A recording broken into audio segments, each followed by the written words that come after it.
The unexpected arrival. In the small Arizona town of Desert Springs, the Cactus Cantina served as a refuge for weary souls.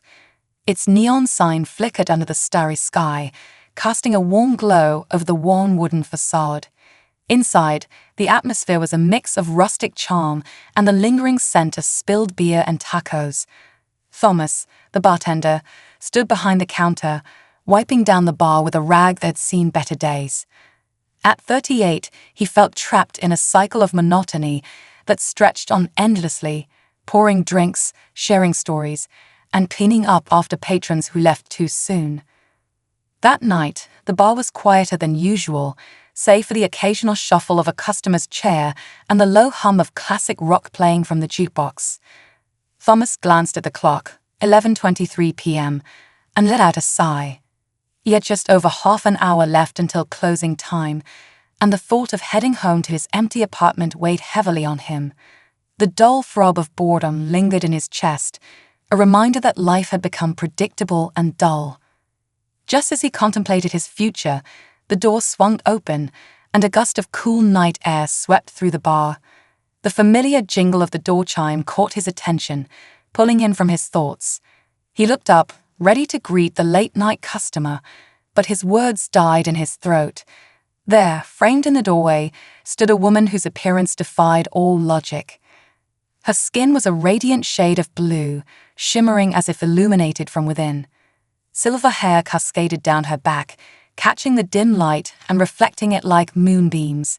Her eyes, large and mesmerizing, sparkled with curiosity as they scanned the room. Thomas blinked rapidly, certain he was hallucinating. Had he accidentally mixed something strange into his margaritas? "Ah, you're blue," he blurted out, instantly regretting his lack of tact. The woman tilted her head, a playful smile dancing across her lips. "Yes, I am. Is that unusual here?" Her voice had a melodic quality, each word wrapped in a soft accent that sounded otherworldly. Thomas managed a nod, still trying to process what was happening. "Yeah, pretty unusual. Are you from around here?" he asked, forcing himself to keep it together. She laughed, a sound like tinkling bells that filled the empty space between them. "No, I'm not from around here at all. My name is Laura. I'm from a planet you would call Proxima Centauri b." Thomas stared at her, half expecting a hidden camera crew to jump out and reveal this as a prank. When no punchline came, he leaned into the bizarre situation. "Right, Proxima Centauri b, that's a long way from here. What brings you to our little corner of the universe?" Laura's expression shifted to one of Falk's innocence. "I'm afraid there was a malfunction in my intergalactic navigator. I was aiming for a conference on Kepler 186f, but somehow ended up here instead. Your planet wasn't even supposed to be on my route." "Ah, hate it when that happens," Thomas said, a hint of sarcasm creeping into his tone. "So, what can I get you? We don't have any alien beverages, but I make a mean margarita." Her eyes lit up with genuine intrigue. "I'm unfamiliar with Earth drinks. What would you recommend for a first-time visitor?" Thomas chuckled, the absurdity of it all making him more comfortable. "Well, how about we start with something classic? A Coca-Cola. It's practically Earth's unofficial ambassador." He reached into the fridge, pulling out a bottle of Coke. As he popped the cap off, Laura's gaze remained fixed on the drink, her expression a mix of fascination and anticipation. "What is this?" "Coke," she asked, leaning in closer, her eyes wide. "It's a carbonated soft drink," he explained. "The bubbles are created by carbon dioxide gas. It's harmless, I promise." Laura took the bottle from him, cradling it in her hands as if it were a fragile artifact. She sniffed it cautiously, her expression shifting to one of delight as she took a small sip. "This is interesting," she exclaimed, her eyes widening. "It tingles on my tongue. Is that normal?" "Yep, that's the carbonation," Thomas replied, feeling oddly charmed by her reactions. "So, Laura from Proxima Centauri b, tell me more about this conference you were headed to." Laura launched into an enthusiastic explanation about intergalactic diplomacy, weaving tales of star systems and trade agreements that seemed almost as foreign to Thomas as the idea of alien life itself. Her enthusiasm was infectious, and he found himself captivated by the vivid images she painted with her words. And that's why it's crucial to maintain a neutral quantum field when passing through an Einstein-Rosen bridge, she concluded, taking another long drink of her Coke. Thomas blinked, struggling to process the flood of pseudoscientific jargon. Wow, that's something else. You know, you'd make a killing writing sci-fi novels. Laura tilted her head in confusion. Killing? I don't understand why I would want to harm anyone for writing about reality. No, Thomas laughed, shaking his head. It's just an expression. It means you'd be very successful. Her brow furrowed as she processed this. Ah, I see. Your language is quite colorful. On my world, we communicate primarily through telepathy, so there's less room for misinterpretation. Telepathy, huh? Thomas raised an eyebrow, intrigued. That must make first dates a lot less awkward. Laura's cheeks flushed a deeper shade of blue, and she seemed to hesitate. Oh, we don't date in the way you humans do. Our mating rituals are much more direct. Thomas felt his own cheeks heat up at her candidness, the embarrassment creeping in like a wave. Right. Well, how long are you planning to stay on Earth? He asked, eager to steer the conversation in a different direction. Her expression fell slightly. I'm not sure. My ship's navigation system is malfunctioning, and I don't have the necessary parts to repair it here. I may be stranded for a while. A pang of sympathy hit Thomas as he considered her predicament. The commitment to this role was impressive, and for a fleeting moment, he wished it were real. How amazing would it be if an actual alien had crash-landed in his mundane little town? Well, if you need a place to stay, he heard himself say, surprising even himself, I've got a spare room. You can crash there until you figure things out. Laura's eyes lit up, sparkling with a newfound energy. Really? You would do that for me? Sure, Thomas replied, the impulse to help overpowering his better judgment. I mean, it's not like I'm using it for anything else. It could be fun. As she smiled at him, the weight of his dull routine seemed to lift, replaced by an excitement that coursed through the bar like electricity.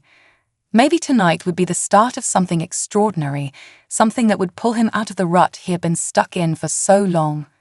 After all, how often does one have the chance to interact with an alien from another planet? As the evening progressed, Thomas found himself swept up in Laura's stories of her home planet and the bizarre adventures she had experienced in the cosmos. The ordinary walls of the Cactus Cantina faded away, replaced by the vivid landscapes of distant worlds. With every word, Thomas felt a stirring of curiosity and imagination reigniting in his heart. Little did he know, this was only the beginning of an extraordinary journey that would change both their lives forever. The Quirky Quest. As the stars twinkled overhead, the Cactus Cantina became a portal to another world, a place where the boundaries of reality blurred. Thomas leaned against the bar, captivated by Laura's tales of interstellar adventures. The drink she had dubbed Coke sat before her, nearly drained, and she seemed to glow with the exhilaration of sharing her experiences. On Proxima Centauri B, Laura began, her voice animated, we have vast forests that shimmer in the moonlight, and the trees are bioluminescent, casting soft glows in shades of purple and green. The sky is often filled with colors that your eyes cannot perceive, hues beyond your imagination. And the creatures.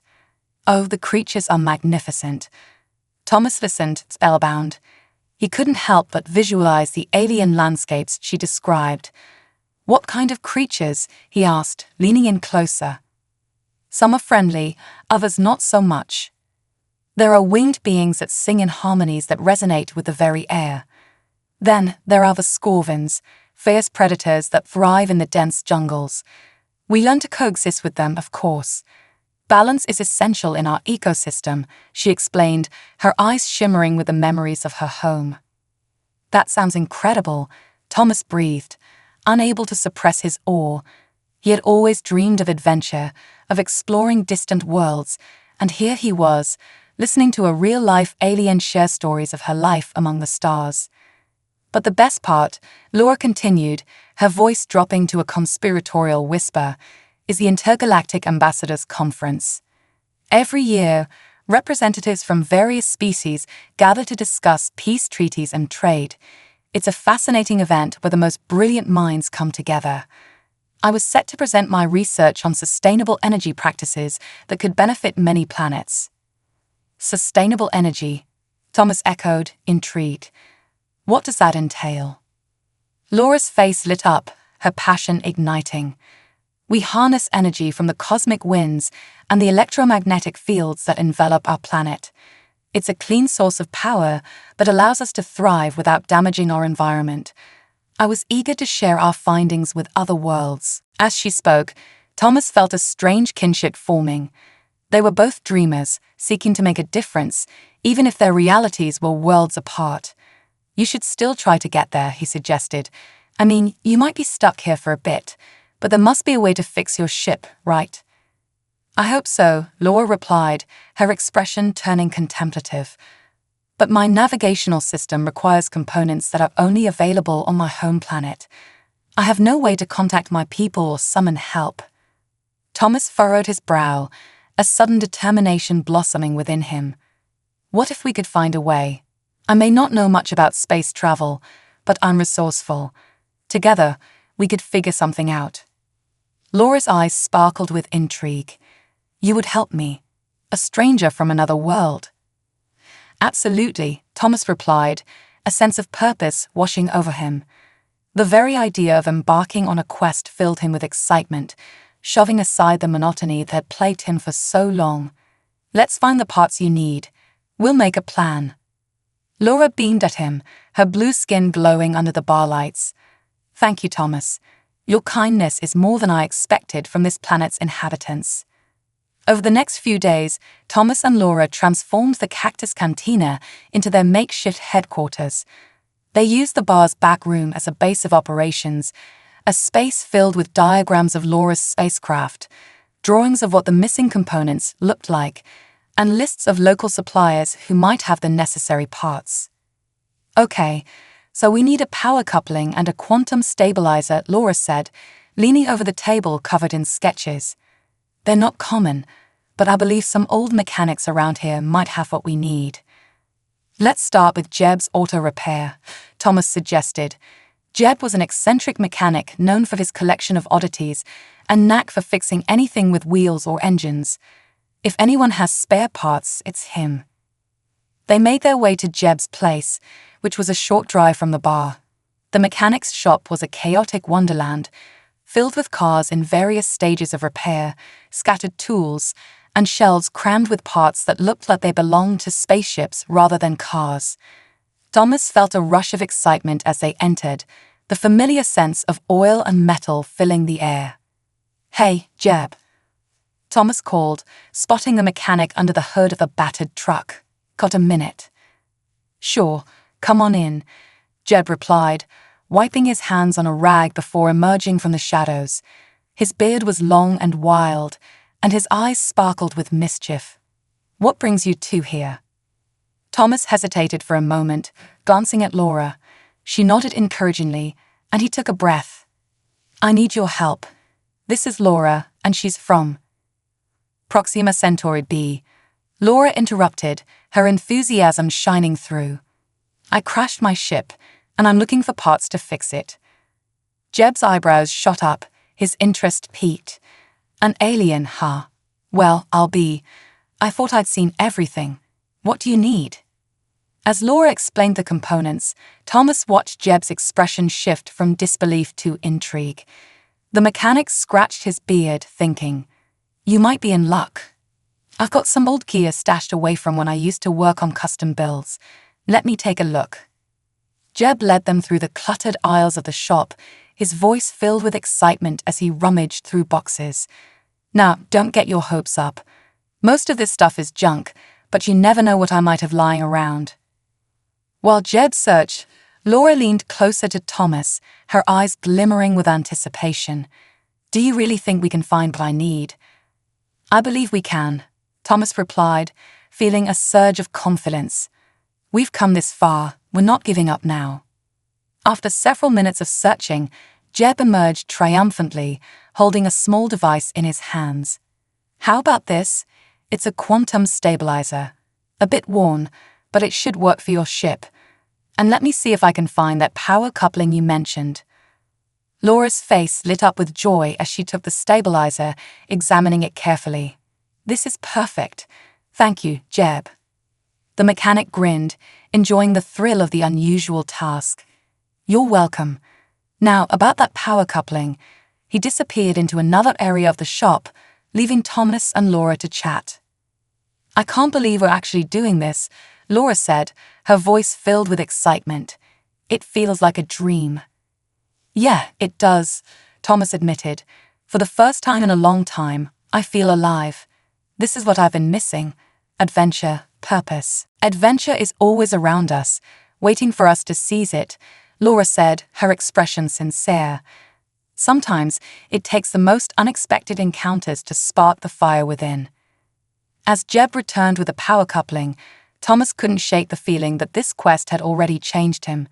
The boredom that had once enveloped his life was giving way to possibility, a future filled with exploration and friendship. He knew that with Laura by his side, anything was possible.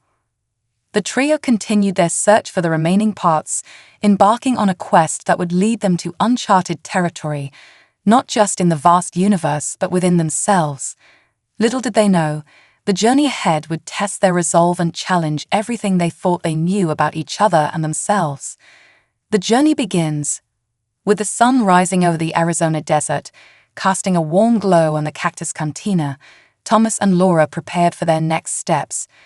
After securing the quantum stabilizer and power coupling from Jeb, they realized that the adventure was only just beginning.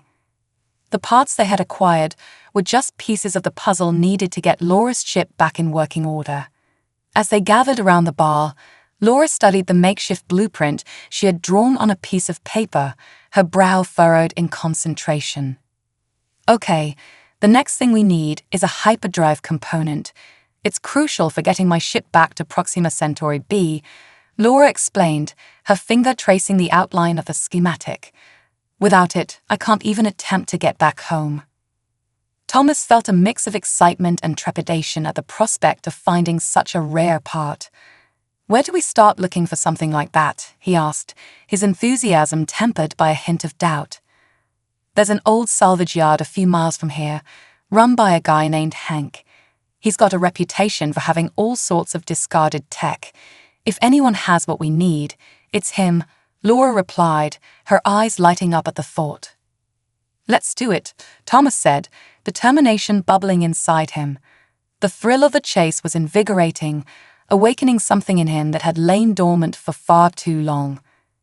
They quickly gathered their supplies, a flashlight, some tools, and a few snacks for the road, before heading out to Laura's temporary home, the Cactus Cantina parking lot where her ship sat grounded. As they approached the vessel, a wave of wonder washed over Thomas. The ship was unlike anything he had ever seen. Its sleek metallic surface shimmered in the sunlight, with intricate designs etched along its hull that seemed to pulse faintly, hinting at the advanced technology hidden within. Despite its current state of disrepair, it radiated an aura of mystery and potential. "Wow," Thomas whispered, stepping closer to the ship. "This is incredible." "It is, isn't it?" Laura smiled, pride evident in her voice. "I've been through a lot with her. She may look rough now, but she's got a lot of heart." With a final glance at her beloved ship, they hopped into Thomas's truck and set off for the salvage yard. The road was dusty and winding, framed by towering cacti and sprawling desert landscapes. As they drove, Laura shared more stories about her adventures in space, recounting encounters with peculiar alien species and the breathtaking beauty of nebulas and star systems. "Did I tell you about the time I accidentally insulted a diplomat from Zenthara?" She laughed, her voice brightening. "I mistook their ceremonial headdress for a common hat. It almost started an intergalactic incident." Thomas chuckled, imagining the chaos. How did you get out of that one? I had to offer a rare earth gift as an apology, a jar of peanut butter, Laura replied, her eyes twinkling. It turned out they loved it and made me that honorary guest for the duration of the conference. As they neared the salvage yard, the landscape began to change. Old machinery lay scattered across the lot, remnants of vehicles long forgotten. The yard was filled with the sounds of clanking metal and the occasional yelp of a dog. Hank, a grizzled man with a scruffy beard and a welcoming grin, waved them over as they pulled up. Well, if it isn't the bartender and the alien, Hank joked, crossing his arms over his chest. What brings you two here? Hunting for treasure? Actually, we're looking for a hyperdrive component, Thomas explained, stepping out of the truck. Laura here is from Proxima Centauri B and needs it to fix her ship. Hank raised an eyebrow, looking between Thomas and Laura. Proxima Centauri B, huh? Never met anyone from there. You sure you're not pulling my leg? Laura chuckled. I assure you I'm quite real. And so is my need for a hyperdrive component. All right, let's see what we've got. Hank led them into the labyrinth of discarded machinery, pointing out various parts and pieces along the way. I've got engines, hulls, and even some alien tech I picked up from travelers passing through. Just be careful. A lot of this stuff is in rough shape. As they navigated the maze of rusted metal and broken machinery, Thomas marveled at the sheer variety of items. Old cars, jet engines, and even what looked like the remains of a spacecraft was scattered about. He found himself pondering the stories each piece could tell, just as Laura had shared her own tales. After what felt like an eternity of searching, they finally came upon a shed that looked a bit more organized than the rest. This is where I keep the good stuff, Hank said, swinging open the door. Inside, rows of shelves displayed various gadgets and components, their labels peeling and faded. All right, let's see if we can find that hyperdrive component, Laura said, her voice filled with determination. Hank rummaged through boxes and crates, and after several minutes of sifting through clutter, he pulled out a small glowing cylinder. How about this? It's an older model, but it should work for your ship. Laura took the component in her hands, inspecting it closely. This is perfect. Thank you, Hank. Her excitement was palpable as she grinned at Thomas. Don't mention it. Just glad to help out a fellow traveler. Now, how about a cold drink to celebrate your success? Hank offered, leading them to a small outdoor area filled with picnic tables. As they sat down with drinks, Thomas couldn't shake the feeling of camaraderie that had formed between them. This is turning out to be quite the adventure, he mused, sipping his drink. Laura nodded, her eyes gleaming with enthusiasm. It is. I never expected to find such kindness and support on a planet so far from home. It feels like I've gained more than just the parts for my ship. I've made a friend. Right back at you, Thomas said, feeling a warmth spread through him. The weight of his previous life began to fade, replaced by a sense of belonging he hadn't felt in years. I've been stuck in a rut for so long. This is exactly the shake-up I needed. As they continued to chat and enjoy the afternoon sun, they began to formulate a plan for the next steps. They discussed what needed to be done to install the new parts and how Laura could get in touch with her people to alert them about her situation. With each passing moment, Thomas felt himself becoming more invested in Laura's journey, and he realized he couldn't bear the thought of her leaving without at least trying to help her get back home. Once we get your ship fixed, do you think you could take me with you? He asked, half-jokingly. Laura's expression turned serious as she considered his question. If I can get the ship operational, I would love to show you my world, but I don't want to drag you into something you're not prepared for. I'm ready for anything, Thomas replied with conviction. This adventure is already changing my life. I can't go back to the way things were before. Laura smiled, her eyes sparkling with possibility. Then it's settled. Once we're ready to launch, you'll be my guest aboard the Starship Elysium. But first, let's get these parts installed and see if we can bring her back to life. With their spirits high and determination in their hearts, Thomas and Laura returned to the Cactus Cantina, ready to tackle the next phase of their adventure. They would face challenges ahead, but together, they were ready to explore the unknown, fueled by a friendship that transcended the stars. The repair and revelation. The sun dipped below the horizon, casting a warm golden hue over Desert Springs as Thomas and Laura returned to the Cactus Cantina, their spirits high with the thrill of their discoveries. The air was fragrant with the scent of desert sage and the promise of adventure. With the hyperdrive component and the other necessary parts now secured, they felt a renewed sense of purpose. As they approached the ship, the soft hum of the night settled around them, punctuated only by the occasional rustle of leaves. Laura's ship, the Elysium, loomed before them, a silent testament to the journey they had begun together. Thomas felt a surge of excitement as he stepped closer, examining the vessel with newfound admiration. "Okay, let's get to work," Laura said, her voice steady and confident. "We need to install the power coupling and the hyperdrive component before we can even think about testing her." Thomas nodded, ready to dive in. "What do we need to do first?" Laura smiled, grateful for his enthusiasm. "First, we'll access the main compartment. It's just behind this panel here." She gestured to a section of the ship's exterior that appeared to blend seamlessly with the rest of the hull. A few swift movements revealed a hidden latch, and the panel swung open with a satisfying hiss. The interior of the Elysium was a marvel in itself. It was sleek and compact, illuminated by soft blue lights that pulsed gently in rhythm with Laura's heartbeat. Various control panels lined the walls, and a pilot's seat sat at the center, looking like it had been crafted from a material that was both sturdy and alien in design. The layout felt like a mixture of advanced technology and familiar elements, bridging the gap between their two worlds. "Wow, this is incredible," Thomas murmured, stepping inside and absorbing the details. "It's like stepping into a sci-fi movie." "Just wait until we get her running," Laura replied, her excitement palpable. "Then you'll really see what she can do." As they worked together, installing the new components and checking systems, the atmosphere buzzed with anticipation. Laura guided Thomas through each step, her expertise evident in the way she handled the tools and parts. They shared laughter and moments of camaraderie as they tackled challenges and celebrated small victories. "This bolt is stubborn," Thomas grunted, wrestling with a particularly tight fit. "Try applying some pressure from the other side," Laura suggested, her brow furrowing in concentration. "Remember, it's about leverage." After several attempts, he finally managed to secure the bolt, and they both cheered, the sound echoing in the stillness of the night.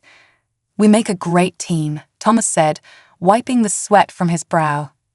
"Yes, we do," Laura agreed, her smile brightening the dim space. "I didn't expect to find someone who could keep up with me out here." As the hours slipped away, they installed the last of the components, securing the final panel with a sense of accomplishment. The Elysium was once again whole, ready to soar through the cosmos. But there was still one more step before they could test the ship. "Now we need to power it up and run diagnostics," Laura said, her excitement bubbling over. "This will determine if everything is working properly." Thomas felt a mixture of nerves and anticipation as Laura settled into the pilot's seat, her fingers dancing over the control panel. The lights within the ship flickered to life, casting a warm glow around them. Soft beeping sounds filled the air, indicating that the systems were coming online. "Here goes nothing," Laura said, her voice steady but laced with excitement. She pressed a sequence of buttons, and the ship responded with a deep, resonant hum. The vibration thrummed through the floor, and Thomas felt a thrill race down his spine. The main console lit up with displays, swirling data, and holographic readouts emerging before them. Laura's eyes narrowed in concentration as she navigated through the diagnostic checks. "Systems are responding, power levels are stable, life support is functional," she exclaimed, her voice rising in excitement. "Can we fly?" Thomas asked, barely able to contain his enthusiasm. Laura grinned, her eyes sparkling with determination. "If everything checks out, we can take her for a spin." With each system that passed its tests, Thomas felt a wave of relief wash over him. They were really doing it. They were going to fly. As Laura prepared for takeoff, she glanced at him, her expression softening. "Thank you for believing in this, Thomas. I wouldn't have gotten this far without you." "Of course," he replied, his heart swelling. "I'm just glad I could help. You deserve to go home." As Laura completed the final checks, she took a deep breath, her gaze focused ahead. "Okay, here we go. Buckle up." Thomas slid into the seat next to her, fastening the harness with trembling hands. "Is this going to be safe?" Laura laughed, her confidence infectious. "I've flown through meteor showers and dodged space pirates. Trust me, I can handle this." With a flick of her wrist, Laura engaged the ship's thrusters. The Elysium rumbled as it prepared for liftoff, and the anticipation in the air was electric. Thomas's heart raced with a mixture of fear and exhilaration as he watched the console display light up with coordinates and navigational data. "Ready for takeoff in 3, 2, 1, Laura announced, and with a surge of energy, the ship lifted off the ground.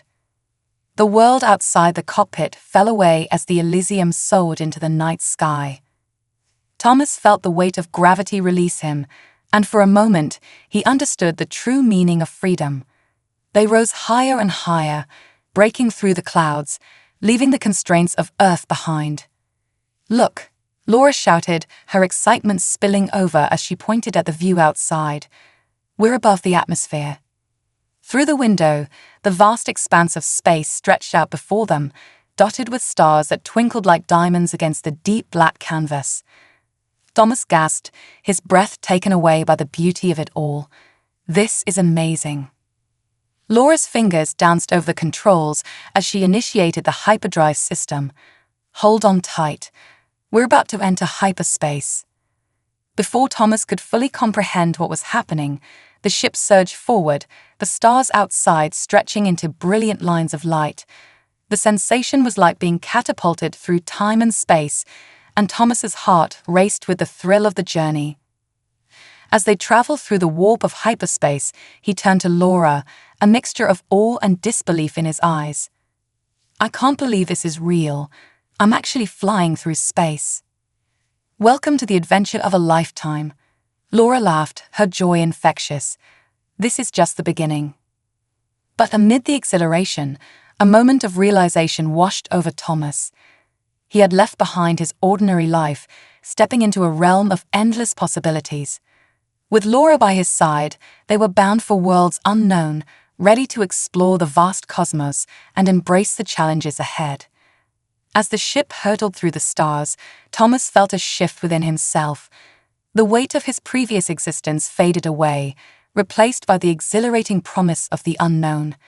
This was the adventure he had been waiting for, and he was ready to embrace every moment of it. The cosmic encounter. As the Elysium hurtled through the dazzling tunnel of hyperspace, Thomas found himself lost in the wonder of the universe unfolding around him. Colors swirled in vibrant hues, blurring the lines between reality and imagination. It was a sight he had only ever dreamed of, and now he was living it.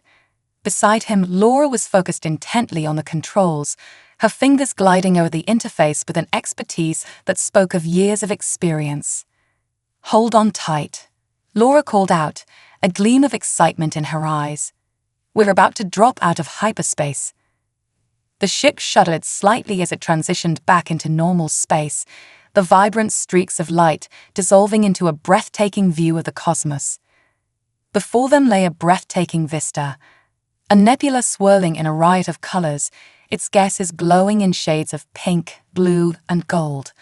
Stars twinkled like scattered diamonds against the backdrop of deep, velvety black. "Wow," Thomas breathed, his heart racing. "This is incredible." "Welcome to the Nebula of Luma," Laura said, her voice filled with pride. "It's one of the most beautiful sights in this sector of the galaxy. The colors are a result of the different gases interacting with the starlight." Thomas marveled at the view, feeling as though they were suspended in a dream. He had always been captivated by the stars, but seeing them from this vantage point was transformative. "How is it possible that I'm really here?" He wondered aloud, glancing at Laura, whose excitement mirrored his own. "Anything is possible if you believe in it enough," she replied, her gaze unwavering as she navigated through the star-speckled expanse. "And you took the leap. You embraced the adventure." For a moment, they drifted in silence, the beauty of the nebula enveloping them. But soon Laura's expression shifted to one of focus. "We need to establish our coordinates for the conference. I need to find a way to send a message to my people to let them know I'm okay and that I'll be arriving soon." Thomas nodded, understanding the importance of the task. "How can I help?" "I'll need to access the communication array," Laura said, shifting her attention back to the controls. "Can you assist me in checking the systems? I want to ensure everything is functioning properly." "Absolutely," Thomas replied eagerly, ready to dive into the task. They began to work side by side, Laura guiding him through the intricacies of the ship's systems. As they accessed the communication panel, a holographic display flickered to life, showing a complex array of data and frequencies. "Here, we need to align our transmission with the nearest relay station," Laura explained, her fingers deftly navigating the interface. "Once we're in range, I can send a message to my people. They'll be able to direct a rescue ship to our location." "Got it," Thomas said, feeling a sense of pride in being part of something so significant. As he monitored the readings, he couldn't shake the feeling that they were on the precipice of a grand adventure that extended far beyond their expectations. Suddenly, the ship shuddered, throwing them both off balance. Alarms blared, and red lights began to flash across the control panel. "What's happening?" Thomas shouted, gripping the edge of his seat. "Engines are fluctuating. I'm trying to stabilize them," Laura exclaimed, her focus unwavering despite the chaos around them. "We must have hit some turbulence in the nebula." "Can I help?" Thomas asked, adrenaline pumping through his veins. "Keep an eye on the fuel levels," Laura directed, her voice sharp and clear. "If we lose power, we could drift into a star field." Thomas focused intently on the readings, his heart racing. "Fuel levels are dropping. We need to engage the reserve tanks." "Doing it now," Laura shouted, flipping switches with practiced ease. The ship jolted again, and Thomas felt his stomach lurch as the Elysium struggled against the unseen forces around it. With a final surge of energy, the ship stabilized, the alarms fading into silence. Laura leaned back in her seat, taking a deep breath. "That was close. Are you all right?" "I think so," Thomas said, still feeling the rush of adrenaline. "What was that?" Laura scanned the readouts, her expression serious. "The nebula is known for its turbulent energy fluctuations. It's unpredictable, and we should avoid flying too close to its core." "Got it," Thomas said, relief flooding through him. "Let's get out of here." As Laura recalibrated their trajectory, the ship glided smoothly away from the chaotic energies of the nebula. Once they were clear, the view opened up again, revealing the serene beauty of the cosmos, dotted with stars and distant planets. "Phew," Laura exhaled, a hint of a smile returning to her face. "Now, let's get that message sent." With the threat behind them, they settled back into their tasks. Laura entered the coordinates for the nearest relay station, her fingers moving with confidence. Thomas watched in awe as she effortlessly navigated the ship's systems, impressed by her knowledge and skill. Once they were aligned with the relay, Laura activated the communication array. "This will only take a moment," she assured him as a soft whirring filled the cabin. A holographic projection of a distant star system appeared, highlighting the path of their signal. "Signal is strong," Laura said, her voice steady. "I'm sending a message now." As she transmitted their coordinates and the details of her situation, Thomas felt a swell of hope. Perhaps they would soon be reunited with their people, and the next chapter of their adventure would unfold. The seconds ticked by, and just as the transmission completed, an alarm beat once more. "Incoming response," Laura explained, her eyes wide with surprise. The holographic display flickered, revealing a series of coded signals coming back from the relay. "Can you decode it?" Thomas asked, leaning closer. Laura's fingers danced across the controls, and she quickly began the process. "I'll need a moment. It's in an alien language, but I can translate it." As she worked, Thomas felt a mix of anticipation and anxiety. What would her people say? Would they be concerned? Would they send a ship to rescue her? After a few tense moments, Laura's face lit up with a grin. "I've got it. They received my message and are dispatching a ship to our location. They'll arrive within a few hours." "That's amazing," Thomas exclaimed, his heart soaring. "What now?" Laura leaned back in her seat, her expression thoughtful. "Now we wait, but we can take this time to prepare for their arrival and plan what to do next." "Prepare for what?" Thomas asked, curiosity piqued. "Once my people arrive, there will likely be questions and procedures to follow. It's important that I explain everything clearly. We need to make sure they understand how you helped me," Laura replied, her tone serious. "Right," Thomas said, his mind racing. "I'm ready for whatever comes next. This has been an incredible journey, and I want to make sure it counts." With a newfound determination, they set to work organizing the ship. They cleaned up the control area, ensuring everything was in order for Laura's people. As they prepared, Thomas couldn't help but feel a sense of bittersweetness. While he was thrilled for Laura, he also realized that their time together was limited. As the hours passed, they shared stories about their lives, their hopes, and their dreams. Thomas spoke of his mundane existence before Laura arrived, while she shared tales of her upbringing on Proxima Centauri b, the traditions of her people, and her aspirations to bridge worlds through diplomacy and cooperation. "Do you think your people will accept me?"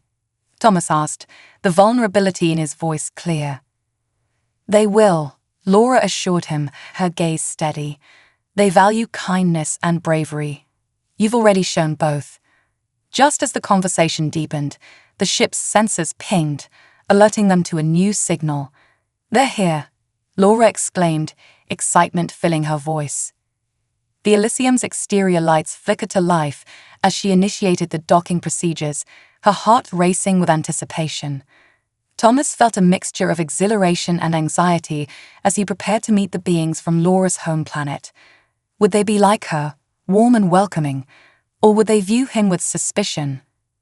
With a sudden jolt, the ship settled into place, and a loud clang reverberated through the cabin as another vessel connected to the Elysium. Laura's eyes sparkled with determination. "Here we go, ready to meet my people." Thomas took a deep breath, steeling himself for the encounter. "Ready as I'll ever be." As the hatch opened, revealing the dark void of space beyond, Thomas and Laura stepped forward, prepared to embrace whatever awaited them in this new chapter of their extraordinary adventure. The meeting of worlds. As the hatch of the Elysium opened, a blinding light flooded the cabin, and Thomas squinted against the brilliance. The sight before him took his breath away. Standing in the doorway was a group of beings, their forms radiating a soft luminescence that illuminated the surrounding space. They were tall and slender, with elongated limbs and skin that shimmered in iridescent colors, shifting shades with every movement. Their eyes, large and expressive, held an ancient wisdom that seemed to pierce through the very fabric of reality. Laura stepped forward, her own skin glowing in response to the light of her people. "Thank you for coming. I'm so relieved to see you." Her voice rang with genuine joy as she embraced the nearest figure, who returned her gesture with warmth and affection. "Laura, we were worried about you."